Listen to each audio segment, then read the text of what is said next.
कि जब मैकॉले कहा करता था यह बात कि भारत की न्याय पद्धति का नाश हो जाएगा तो भारतीय समाज टूट जाएगा, ऐसे ही मैकॉले एक बात और कहता था।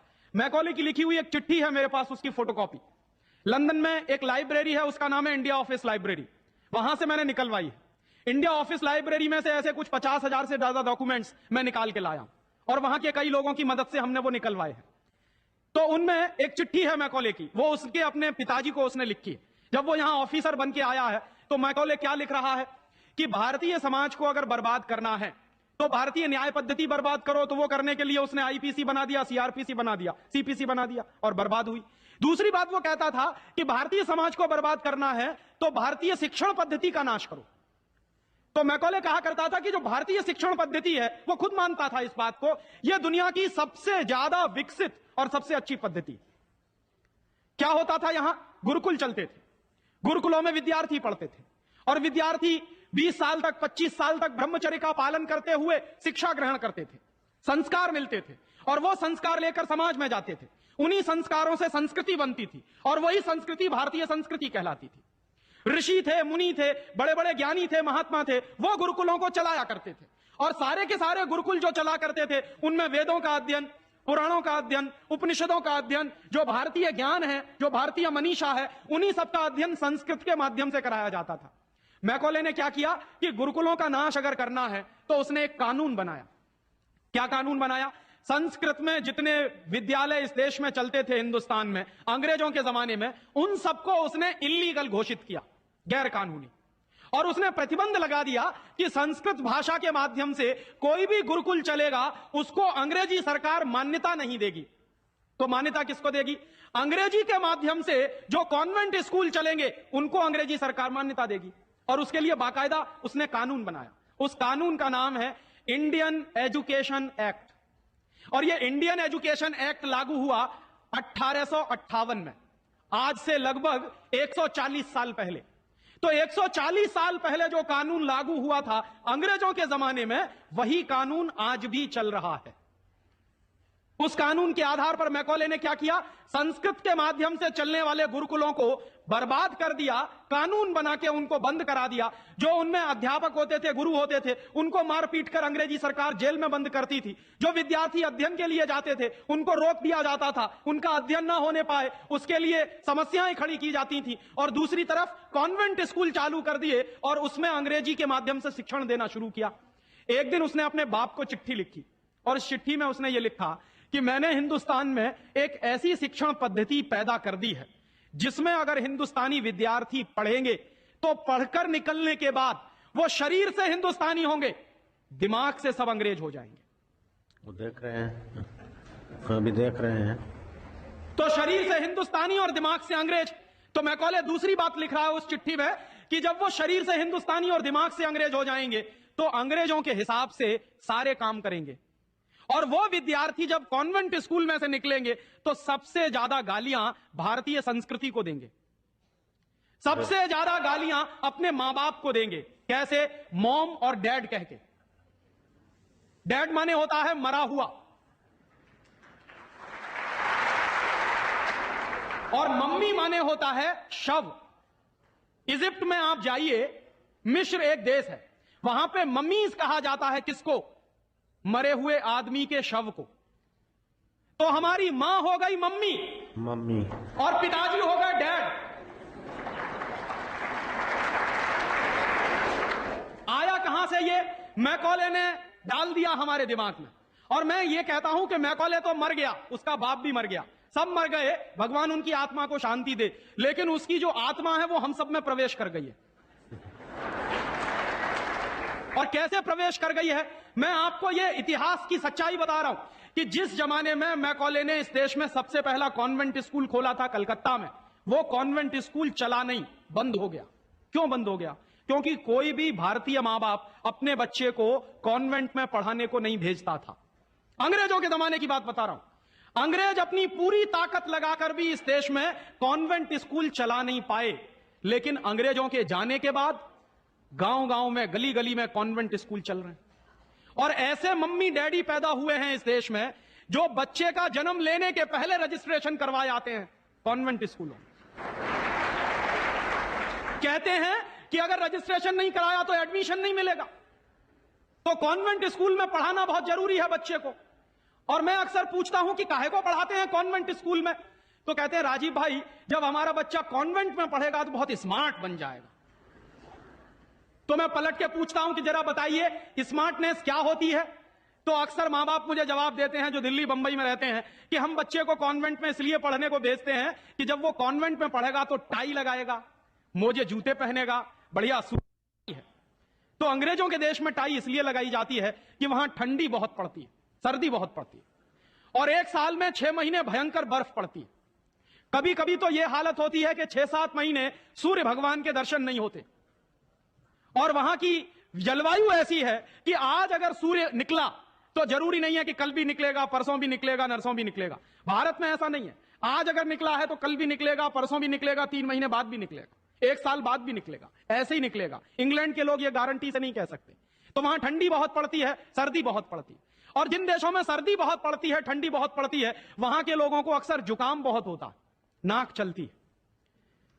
तो जब नाक चलती है तो उस नाक को पोंछने के लिए बार बार जेब से रूमाल निकालना पड़ता। तो उन्होंने क्या किया कि एक रूमाल गले में लटका लो जो नाक पोंछने के काम आएगा।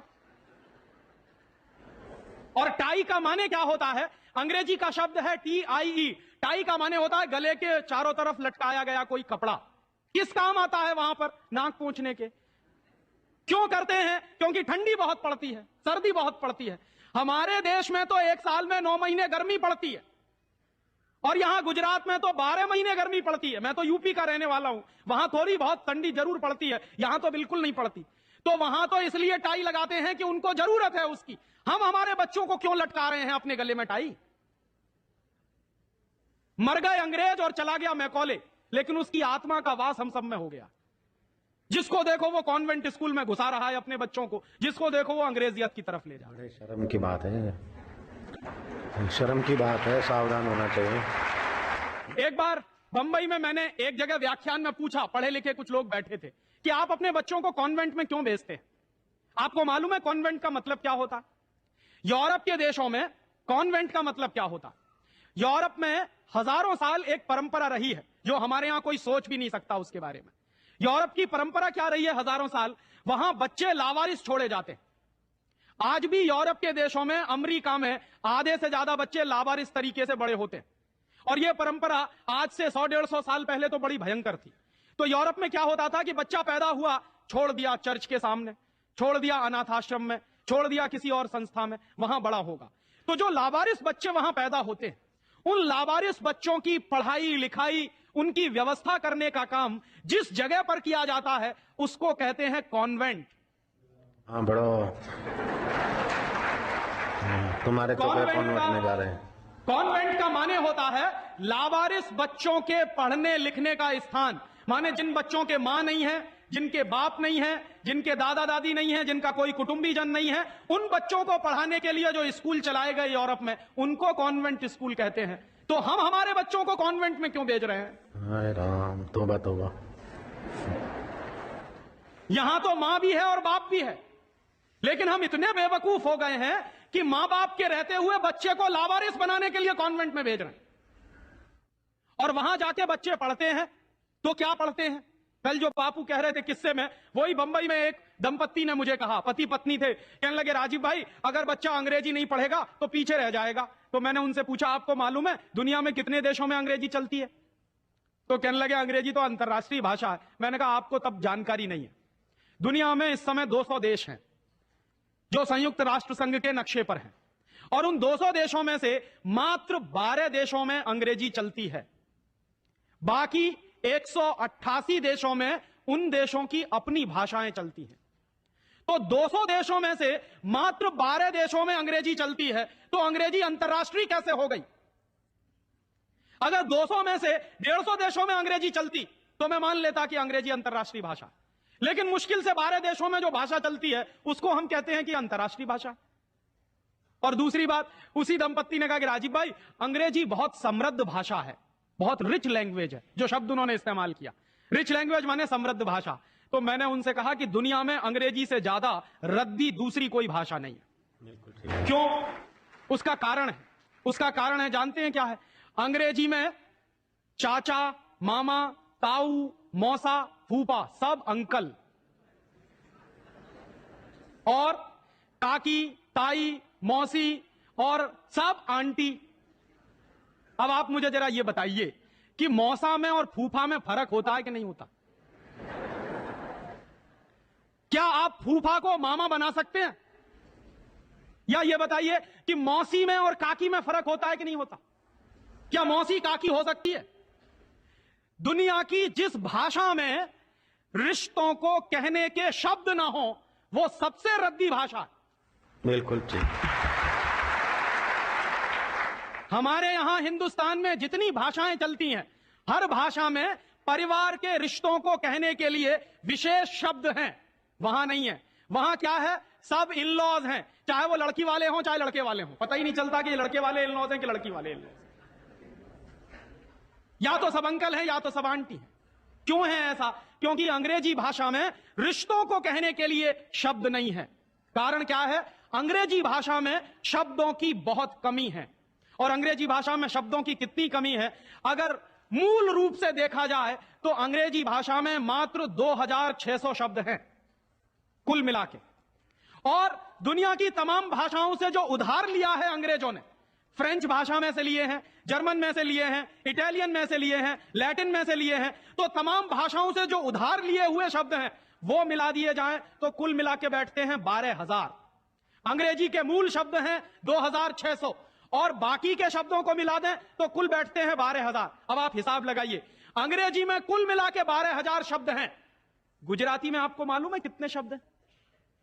गुजराती भाषा में 40,000 से ज्यादा शब्द हैं। अब आप मुझे यह बताइए कि अंग्रेजी बड़ी हुई कि गुजराती? तो काहे को नहीं पढ़ाते अपने बच्चों को गुजराती में? और एक दूसरा उदाहरण दूं कि अंग्रेजी में कुल मिला के 12,000 शब्द हैं और मराठी भाषा है हमारे देश की, उसमें इस समय 48,000 शब्द हैं। अंग्रेजी से 4 गुनी बड़ी है मराठी। और हिंदी का हिसाब लगाऊं तो अंग्रेजी में इस समय 12,000 शब्द हैं, हिंदी में इस समय करीब 72,000 शब्द हैं।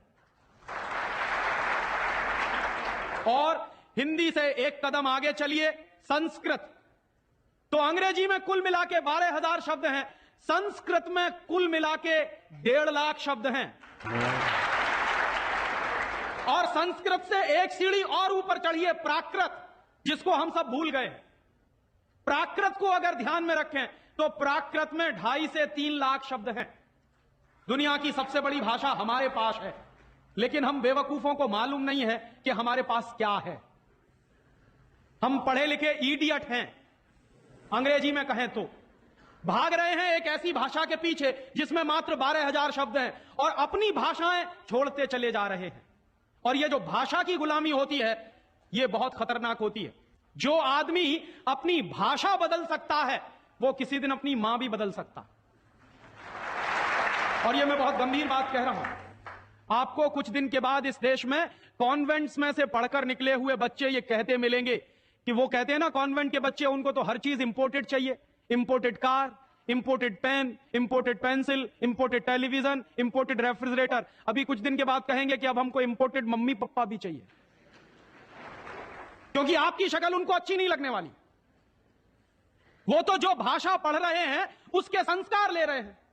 तो अंग्रेजी पढ़ रहे हैं तो अंग्रेजी के संस्कार ले रहे हैं, और अंग्रेजी के संस्कार तो अंग्रेजियत के संस्कार हैं। और अंग्रेजियत के संस्कार में तो मां और बाप की इज्जत करने की बात उनको कभी सिखाई नहीं गई है। वो तो आपको भी 2 कौड़ी का मान के फेंक देने वाले। और दुर्भाग्य से यही होता है।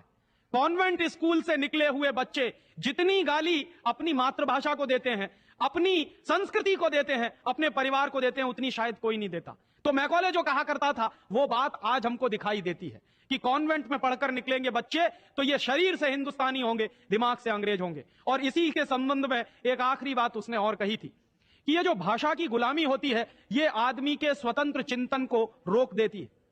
अगर आपको मौलिक चिंतन करना है, अगर आपको स्वस्थ चिंतन करना है और ऐसा चिंतन करना है जिसमें से कुछ नई रचना हो, तो वो आप अपनी मातृभाषा में ही कर सकते हैं।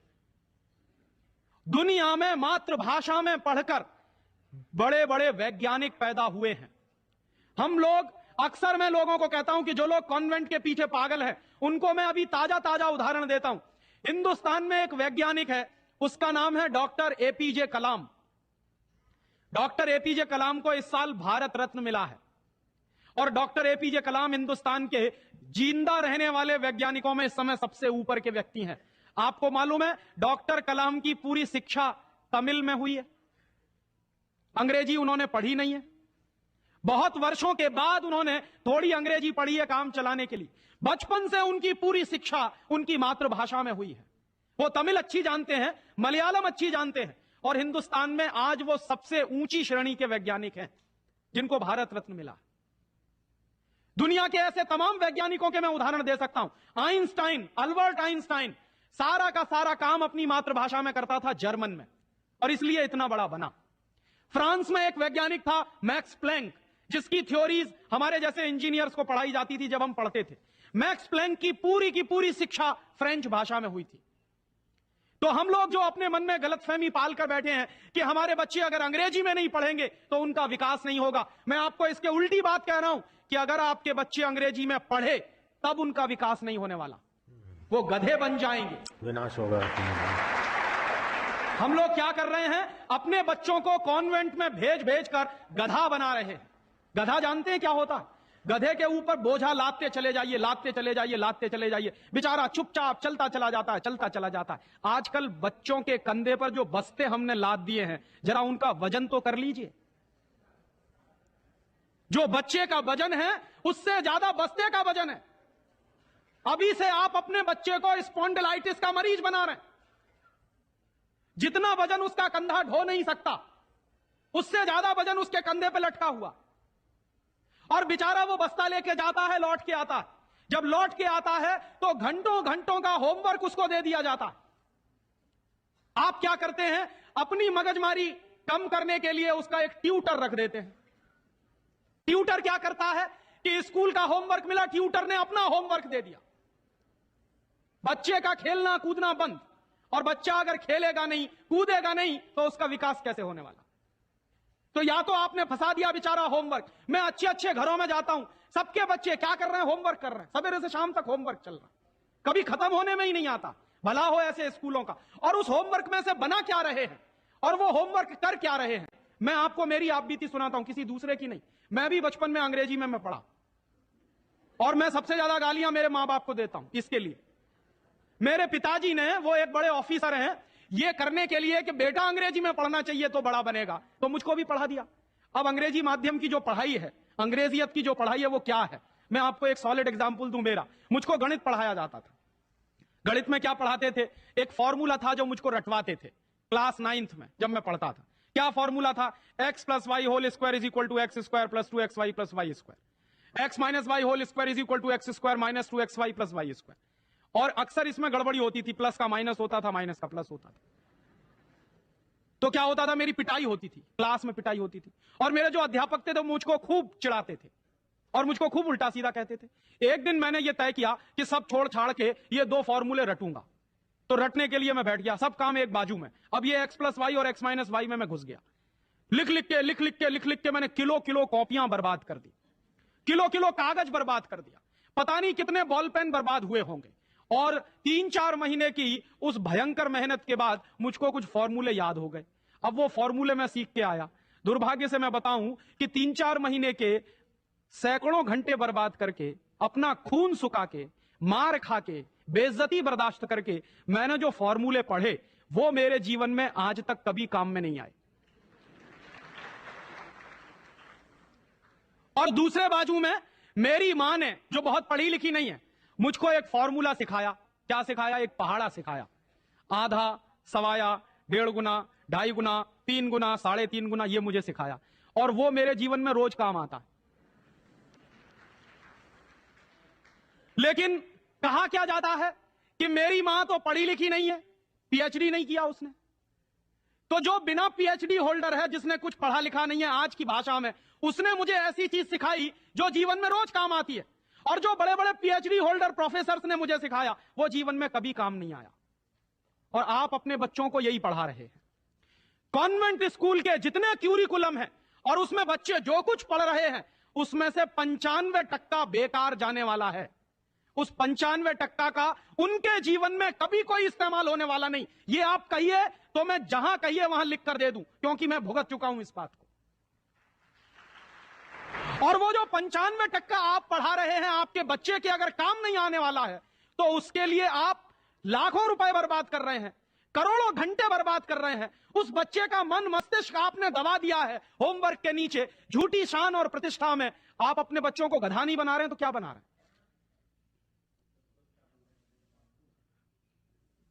तो आप पूछेंगे क्या करें, तो मैं आपसे एक बुद्धिमानी की बात निवेदन करना चाहता हूं। वो निवेदन यह करना चाहता हूं कि जितनी जल्दी हो अपने बच्चों को इन कॉन्वेंट स्कूलों में से बाहर निकाल लीजिए। और बढ़िया बात है। ये कॉन्वेंट स्कूल में इसलिए भी भेजना बंद करिए कि भारतीय संस्कृति में पिता सिर्फ एक होता है, लेकिन कॉन्वेंट स्कूल में एक फादर भी होता है। इस बात की गंभीरता को समझिए कि भारतीय संस्कृति में पिता एक ही होता है, लेकिन कॉन्वेंट स्कूल में जब बच्चे जाते हैं तो एक दूसरा फादर भी होता है। तो पिता के साथ ये फादर कहां से आ गया? और अगर पिता के साथ फादर आ गया तो पता नहीं क्या क्या आ जाएगा आपके घर में। हां, यह मैं चेतावनी के रूप में कह रहा हूं आपसे। यह सिर्फ इशारे से समझ लीजिए कि अगर बच्चे की पढ़ाई के साथ पिता के साथ फादर आया है तो और बहुत कुछ चला आएगा आपके बच्चे के संस्कार में। और कहीं ऐसा ना हो जाए कि आपके देखते देखते आपका बच्चा क्रिश्चियन ना बन जाए, ईसाई ना बन जाए। इसलिए मैं आपसे एक निवेदन तो यह करने आया कि जितनी जल्दी हो कॉन्वेंट स्कूलों से बच्चे निकाल लीजिए। और एक दूसरा निवेदन और करने आया हूं, जितनी जल्दी हो कॉन्वेंट स्कूलों को डोनेशन देना बंद करिए। हमारा हजारों हजारों रुपए का डोनेशन कॉन्वेंट स्कूलों में जाता है। एक बच्चे का एडमिशन कराना है तो वो कहेंगे बिल्डिंग फीस दे दो, वो कहेंगे डोनेशन दे दो, वो कहेंगे इसकी फीस दे दो, उसकी फीस दे दो, और रोज रोज कोई ना कोई मांग चढ़ी ही रहती है। आज फलाना डे, आज धमाका डे, आज ये ले आओ, कल वो ले आओ। बर्बादी हमारी, माने हम हमारे दुश्मन को अपना पैसा दे रहे हैं। दुनिया में ऐसे बेवकूफ लोग मैंने कहीं नहीं देखे जो अपने दुश्मन को अपने घर का पैसा देते हो। आप जानते हैं कि कॉन्वेंट स्कूलों में से निकलने वाले बच्चे भारतीय संस्कृति के विरोधी होने वाले हैं और उनको यूरोप की संस्कृति सिखाई जा रही है। उसके लिए पैसा हम खर्च कर रहे हैं अपने हाथों से। तो भगवान के लिए, भारतीय संस्कृति को बचाने के लिए अपने बच्चों को कॉन्वेंट में से बाहर निकालिए और अपने बच्चों के नाम पर ये उनको जो डोनेशन दे रहे हैं आप कॉन्वेंट स्कूलों को, वो बंद करिए। और मैं आपको पूरे विश्वास से ये कहना चाहता हूं कि आपके बच्चे अगर मातृभाषा में पढ़ेंगे तो सबसे ज्यादा विद्वान बनने की क्षमता है उनमें। और ये क्यों है? दुनिया के सारे मनोवैज्ञानिक एक ही बात पर अब पहुंचे हैं, जो बात हमारे लोग बहुत पहले से कह गए। अभी यूरोप के लोग आज उस निष्कर्ष पे पहुंचे। क्या कहते हैं? बच्चा अगर मातृभाषा में पढ़ता है तो उसको जो सुविधाएं मिलती हैं, जो फायदा होता है, वो दूसरी भाषा में नहीं मिलती। जैसे उदाहरण के लिए मैं आपको बताऊं और आप इसको प्रयोग के रूप में करिए। आपकी मातृभाषा अगर गुजराती है और आप अपने बच्चे को गुजराती में पढ़ाइए, तो कोई सवाल आप उसको दीजिए गुजराती में याद करने के लिए, जितनी जल्दी वो याद कर लेगा उस सवाल को, अगर वही सवाल आप अंग्रेजी में दीजिए उसको, तो कम से कम 6 गुना समय लगेगा उसको। अगर वो 1 घंटे में गुजराती में कोई चीज याद करेगा तो 6 घंटे लगेंगे उसको अंग्रेजी में याद करने के लिए। और अंग्रेजी में भी उसको याद नहीं होगा, वो रटेगा पोपट की तरह से। जैसे पोपट होता है ना, रट लेता है, वैसे ही रटेगा। और रटने के बाद क्या करेगा? इम्तिहान में लिख कर आएगा। इम्तिहान में लिख कर आया, उसके 2 दिन बाद पूछिए कि तुमने परसों क्या लिखा है, उसको कुछ याद नहीं। ऐसे ज्ञान का करेगा क्या वो? जो ज्ञान उसको 2 दिन भी याद न रहे, जो जानकारी उसको 2 दिन भी याद नहीं रहने वाली, उस जानकारी का वो अपने जीवन में करने वाला क्या है? और इसके दूसरी तरफ आप ये करके देख लीजिए, छोटी छोटी कहानी, छोटे छोटे किस्से, छोटी छोटी कथाओं के माध्यम से, मातृभाषा के माध्यम से आप उसको कोई बात सिखा दीजिए, वर्षों वर्षों जिंदगी भर उसको वो बात याद रहेगी।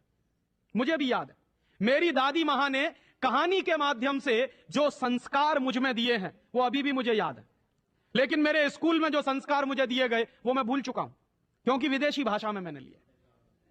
तो ये खराब होता। और एक इसी के साथ एक आखिरी निवेदन कि अंग्रेजों ने जिस तरह से बर्बाद किया है भारतीय समाज को, कम से कम अब अगर हमको ये चेतना आती है तो इसको हम बचाएं। मुझे लगता है कि सबसे बड़ा काम और सबसे पहला काम कॉन्वेंट स्कूलों के बंद कराने का, और वो हम सब मिलकर ही कर सकते हैं, अकेला कोई नहीं करेगा। अगर हम सब कॉन्वेंट स्कूलों का बहिष्कार करने का संकल्प ले लें तो फिर से नए गुरुकुल खड़े हो सकते हैं। जो दान आप कॉन्वेंट स्कूलों को देते हैं, वो दान अगर गुरुकुलों को मिलना शुरू हो जाए तो गुरुकुल चलने भी शुरू हो जाएंगे, उनको प्रतिष्ठा भी मिल जाएगी, उनको सम्मान भी मिल जाएगा। अगर हमारी गलती से बर्बादी आई है तो वो गलती आज हम सुधार लें। और ऐसे ही एक दूसरी आखिरी बात कि अंग्रेजियत हमारे मन में बहुत गहरे घुस गई है, और ये अंग्रेजियत जो होती है बहुत खराब होती है। कई बार मैं कहता हूं कि अंग्रेजी भाषा से ज्यादा खतरनाक है अंग्रेजियत। महात्मा गांधी अक्सर ये कहा करते थे कि अंग्रेज चाहें तो रहें, लेकिन अंग्रेजियत जानी चाहिए। ये अंग्रेजियत क्या है? हमारे सबके घरों में, सबके मन में एक तरह का लालच बैठ गया है। हर एक आदमी को इस देश में इंपोर्टेड माल चाहिए, विदेशी कंपनी का माल। किसी भी साधारण से साधारण बच्चे को कहो कि देखो मेरे पास इंपोर्टेड पेन है, तुरंत हाथ फैला देगा, लाओ दे दो। वो बच्चा चाहे जितना पढ़ा लिखा हो, माने इंपोर्टेड के नाम पर भीख मांगने में भी शर्म नहीं आती। उसी बच्चे को आप कहिए कि भगवान का प्रसाद है तो हाथ पीछे खींच लेगा, इंपोर्टेड पेन है तो तुरंत हाथ फैला देगा। गुलामी इतने गहरे बैठ गई।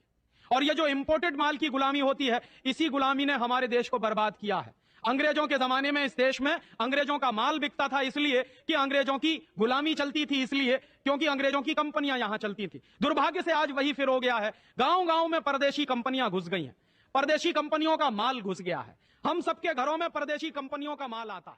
सवेरे से लेकर